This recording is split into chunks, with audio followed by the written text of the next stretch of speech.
So another Andy B 2-minute video. We were preparing for endurance earlier, and I was looking at the book of 1 Samuel, chapter 16. And I was reading a little bit about Samuel coming and choosing the next king, and Jesse was called with his sons. The sons dutifully came out and were paraded before Samuel, and the basic deal was that Samuel would walk up and down, or the sons would walk up and down in front of Samuel, and he would then say, God, is this the right man to be king? And God would say yes or no. And then we move all the way down, and we get to verse 10. Jesse made 7 of his sons pass before Samuel. The Lord has not chosen these.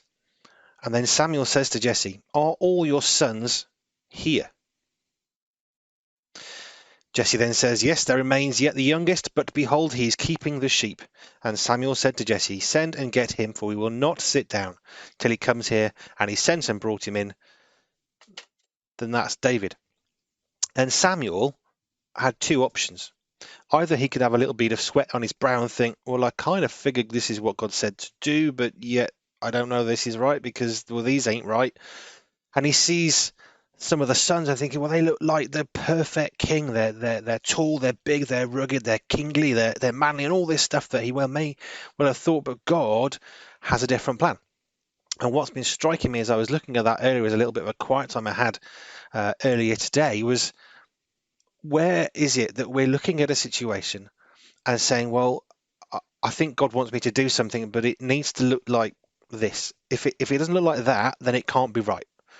But God looks at it very differently, because he doesn't just look at the outward appearance. That's what we're looking at in endurance this week. But actually, God looks at our heart, and he looks at David's heart. A man after God's own heart is something that David was known by later on. But Samuel was caught in a hard place with these sons before him doing God's bidding. Jesse parades the sons. None of the sons are right. Samuel then has to think, well, is God wrong?